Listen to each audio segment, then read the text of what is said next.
الحمد لله وحده والصلاة والسلام على من لا نبي بعده أما بعد فأعوذ بالله من الشيطان الرجيم بسم الله الرحمن الرحيم محترم سامعین ناظرین السلام علیکم ورحمۃ اللہ وبرکاتہ۔ اس دنیا کے اندر چار آوازیں ایسی ہیں جہاں وہ لگتی ہیں، اور وہ چار آوازیں اللہ تعالیٰ کو محبوب اور پسند ہیں، اور ان چار آوازوں کی وجہ سے اللہ کا آیا ہوا عذاب اللہ تعالیٰ ٹال دیتے ہیں۔ فرمایا کہ سب سے پہلی آواز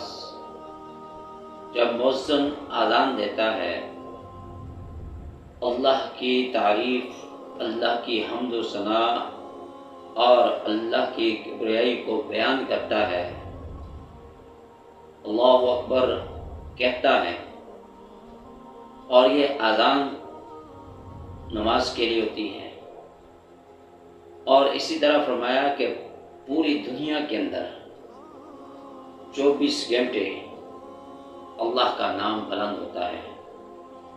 اور سب سے زیادہ یہی اذان کی آواز پوری دنیا کے اندر گونجتی ہے۔ کسی ایک ملک کے اندر اگر اذان کا وقت وہ ختم ہوا تو دوسرے ملک کے اندر شروع ہو جاتا ہے، تو اس طرح پوری دنیا کے اندر اللہ کا نام بلند ہوتا ہے۔ اور فرمایا کہ اللہ تعالیٰ کو یہ اذان، اللہ تعالیٰ کو یہ کلمات، اللہ تعالیٰ کو یہ آواز، اذان کی آواز اس قدر محبوب اور پسند ہے کہ اس کلمات کی وجہ سے، اس آواز کی وجہ سے، اس اذان کی وجہ سے اللہ تعالیٰ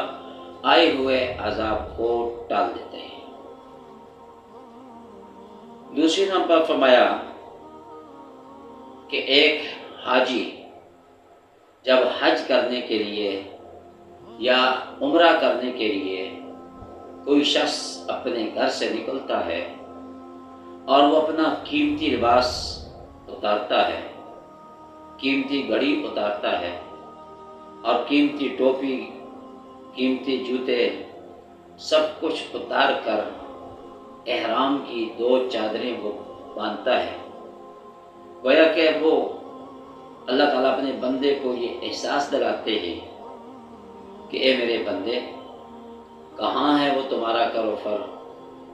کہاں ہے وہ تمہاری ٹھاٹ باٹ، کہاں ہے وہ تمہارے نوکر چاکر؟ آخرکار اسی لباس میں تمہیں موت کے وقت، مرنے کے بعد قبر میں اتارا جائے گا، اور اسی لباس میں اللہ کے سامنے فرمایا کہ سوال و جواب ہوں گے تیرے۔ تو یہ ایک حاجی یا عمرہ کرنے والا شخص جب احرام کی چادریں باندھ کر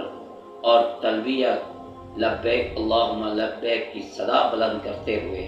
فرمایا کہ جب وہ بیت اللہ کے قریب پہنچتا ہے اور بیت اللہ پہ اس کی نظر پڑتی ہے، اور وہ اللہ تعالیٰ کے سامنے عاجزی انکساری کے ساتھ گڑ گڑا کر دعائیں مانگتا ہے اور اپنی حاضری کی قبولیت کی دعا مانگتا ہے کہ لبیک اللہم لبیک، اے اللہ میں حاضر ہوں، اے اللہ میں حاضر ہوں، تو اللہ تعالیٰ کو اپنے اس بندے کی یہ ادا، یہ آواز اور یہ تلبیہ اس قدر محبوب اور پسند ہے کہ آئے ہوئے عذاب کو اللہ تعالیٰ اس تلبیہ کی وجہ سے فرمایا کہ ٹال دیتے ہیں۔ نمبر 3 فرمایا کہ ایک مجاہد جب اللہ کی راہ میں نکلتا ہے اور قرآن و سنت کے نشر و اشاعت کو عام کرنے کے لیے، اللہ کے دین کو پوری دنیا کے اندر پھیلانے کے لیے، فرمایا کہ وہ جہاد کے لیے نکلتا ہے، اور وہ مجاہد جب اس کے مقابلے میں دشمن کی فوج ہوتی ہے، دشمن ہوتا ہے، اور وہ اللہ کا نعرہ بلند کرتا ہے، نعرہ تکبیر بلند کرتے ہوئے دشمن پر وار کرتا ہے، تو اللہ تعالیٰ کو اس مجاہد کی اس آواز اس قدر پسند ہے، محبوب ہے کہ آئے ہوئے عذاب کو اللہ تعالیٰ ٹال دیتے ہیں۔ اور چوتھے نمبر پر فرمایا کہ وہ آواز جو کسی گھر کے اندر، کسی مسجد میں، مدرسے میں، کسی محلے میں، کسی علاقے میں، کسی بستی میں معصوم بچہ جو اللہ کا قرآن پڑھتا ہے، ساری دنیا نماز تہجد کے وقت سوئی ہوتی ہے، اور وہ طالب علم جو اللہ کا قرآن پڑھتا ہے اور اللہ کے قرآن کو تلاوت کرتا ہے، یاد کرتا ہے، اللہ تعالیٰ کو اپنے اس معصوم بندے کی یہ آواز اس قدر محبوب اور پسند ہے کہ اس قرآن پاک کی وجہ سے آئے ہوئے عذاب کو اللہ تعالیٰ ٹال دیتے ہیں اور مؤخر فرما دیتے ہیں